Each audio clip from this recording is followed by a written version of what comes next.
whether it's in Europe or anywhere. Anywhere. Okay, that's great. It's been an extraordinary journey because. Do you want me to tell you how it happened? I would love to know. You know, okay. Did it just happen to you all of a sudden? No. Oh, it came in little bits? Okay, tell us. Well, I'll start off. First of all, I was a lapsed Catholic. I had no real interest in religion. In fact, I could honestly say I was heading towards being agnostic. Mm-hmm. Hadn't received sacraments for years, including confession. Had no interest, quite frankly, because my life was a different, far removed from going to church or going to Mass. I was a high flyer, businesswoman. Mm-hmm. However, I think myself, before the messages began, I think there was a preparation. I didn't realize at the time what it was, but what actually happened was I was visiting somebody in hospital, and I went into the church, and I happened to pray before a statue of Our Lady. This was a year beforehand. Now, I hadn't prayed for a long, long time, and as I prayed, she came out on the altar. I was so, how can I describe it? I freaked out. So were you in the church by yourself at the time? Yes. And I know there was another person with me. Mm-hmm. And did they see it too? Yes. Or? Oh, yes. They did, okay. But that was helpful, because at least I knew it wasn't just me.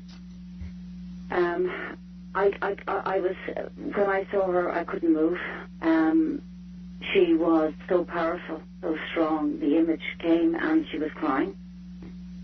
And I was just gobsmacked, and I ran out of the chapel, trembling. I couldn't keep it together, as we say here. Mm-hmm. And then a few days later, I said I'd go back, and I was visiting this particular person in hospital, and I kept going back. And every single time I went back, now after that I was on my own, I kept seeing figures coming from the statue. I didn't know what they were, but I saw figures of a little girl with a shawl. I saw a man with a skull cap, a dark skull cap with a beard. I still don't know who that is. Was it Padre Pio, do you think? It could be, because I've seen him since. It could have been him as a young person. And then I kept seeing this nun, and she had a square headpiece on her head. It was such an extraordinary habit. I just said, who are these? What am I seeing here? It was shocking. I mean, really shocking. So this went on, and to make a long story short, these visions were coming for quite some time. And then, finally, in November, I went to a grotto where I live, not far from where I live, and I was with a few friends who I'd heard there was a rosary group, and something made me go down. And when I went down that day, that's what changed everything. Because as I looked at her statue, she came out again. But after, straight away, I saw Pope John Paul II. Then I saw the nun with the square headpiece again, whom I now know to be Sister Faustina. Oh, my, yeah. Sister Faustina. I saw so many other figures. I didn't know who they were, but I've since been told. One was Saint Benedictine, I think.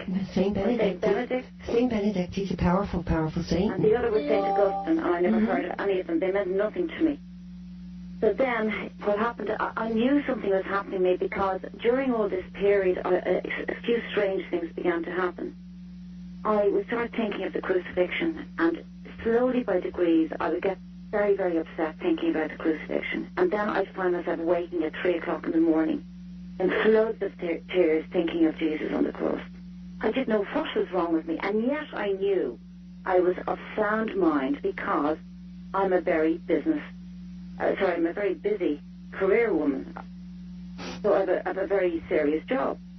So I knew I couldn't go into my office the next day and act as if nothing was happening, because I had to work. I mean, I had to live my life as normally as I could, but I was trembling and shaking inside. But I wasn't afraid. However, on the 8th of November, I just felt compelled to say the rosary at 3 o'clock in the afternoon. I don't know why. Something made me get the room ready, and I prayed, and Our Lady gave me a message for the very first time. And did you see Our Lady? Did she come to you, or yes. did you hear it in your life? Yes. Okay. No sound, no voices, nothing like that. Mouth moving, yes. Mm-hmm. And I had a pen and paper. I don't know why I was so organized, but I just felt something was happening. And that's when she gave me the first message. I hadn't a clue what it meant. I'll just give you a quote from that message. My child, you have a responsible job to do, and you must not let anyone stop you. The truth has to get out. You have been chosen to do this work. My child, stay strong. Look to God above for guidance to do my work. And then she said, you have all the saints working with you. And I stopped and looked again, and I saw them all again. The same saints that you saw prior, all before? The same saints that I saw. Mm-hmm. All of them. Okay. And I stopped, and I said, are you really speaking to me? I dropped my pen. I said, what's this? Are you speaking to me or what? Pick up your pen, that's right, and spread the truth before it's too late. These messages are of divine origin and must be respected. I trust you to make sure they are delivered effectively to a disbelieving world.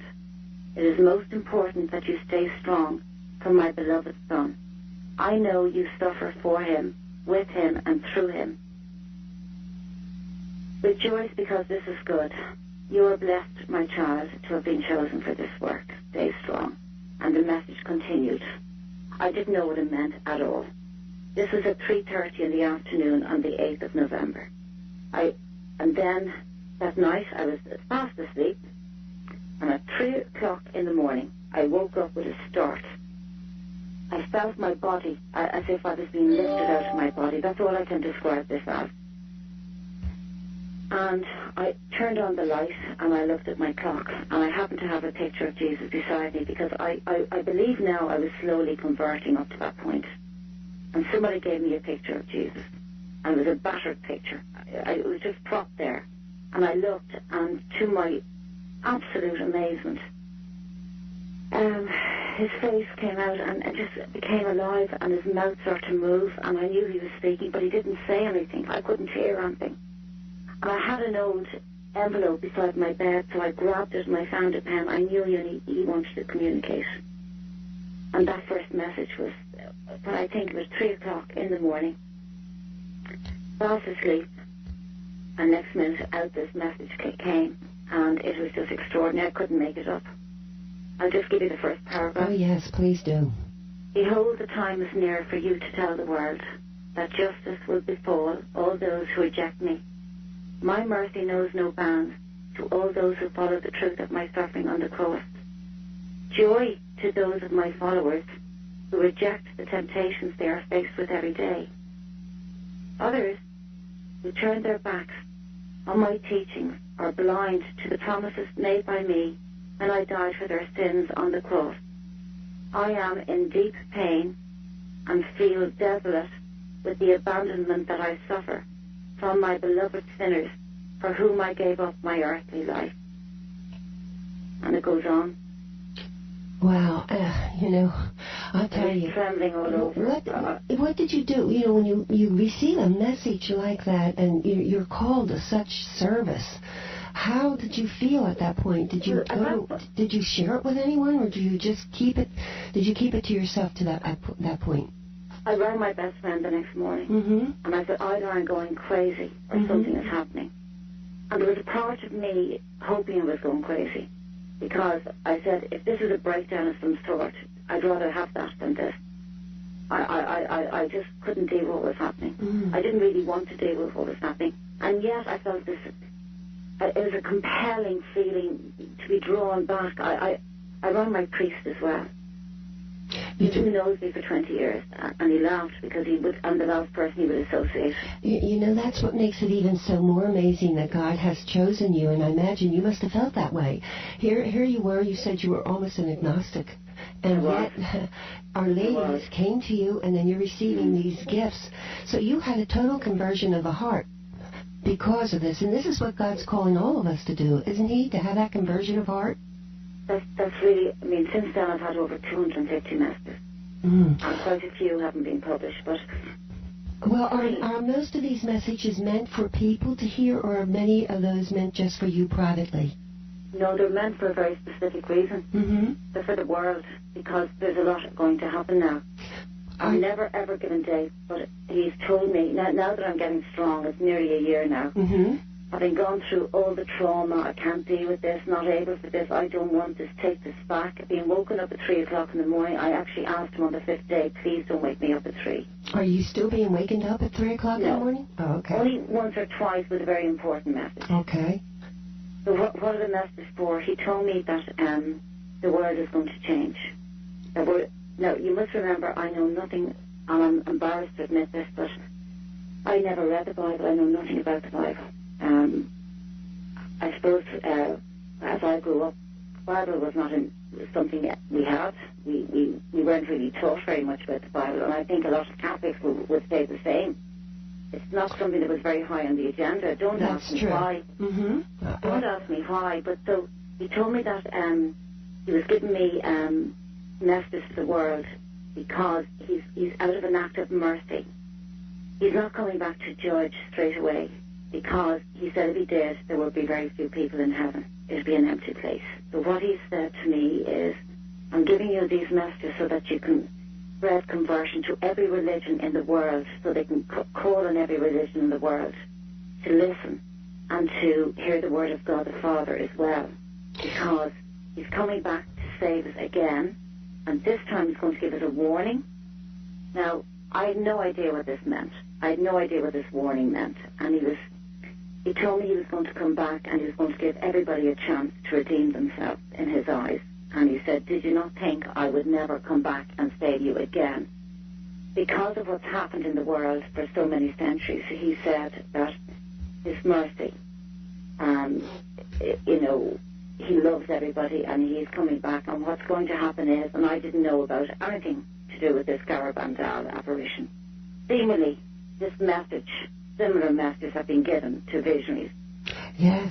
Yeah, they have been, through all the way back through the ages, even for La Salette, or Lady of La Salette. He said that everyone in the world is going to see him, he's going to touch them with his love. Not one person on this earth will not feel him touching them.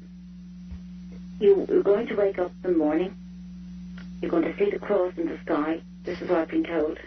You're going to see 2 comets or 2 stars, as if there's an explosion in the sky. Mm-hmm. But it's not going to harm you physically. But a lot of people will get very, very frightened and think it's the end of the world. But it's not.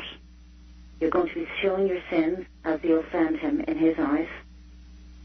Unfortunately, some people who are hardened sinners are going to find it so difficult. They will suffer during this. They will suffer the pain of hell. People in other less grievous sin will suffer the pain of purgatory. And he said it's for a short period of time, but without this warning, they wouldn't be saved. So, everyone is going to see this at the same time? That's what I'm trying to figure out, because he didn't give me a time. I got the impression morning, but I don't know. He doesn't give me a date. He keeps saying it's very soon. I've noticed that the messages are getting very urgent. When he talks about very soon, and he's been giving you these messages, do you feel, lots of times we hear that this is the time of purification, and then there's going to be a time of chastisement.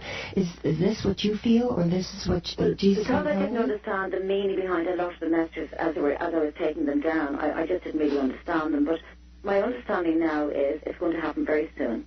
He told me in January that 2011 is the year of purification. Mm-hmm. I didn't know what that meant. I thought it meant we all suffered in the world because of economic collapse.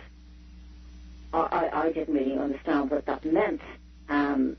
So he has told me it's very soon. I've made mistakes when I was taking down some of the messages. I took down the message correctly, but I started to interpret them then. If our Lord says a few months, it could be a year. It could be a few years. Yeah, his time is not our time. And we know that.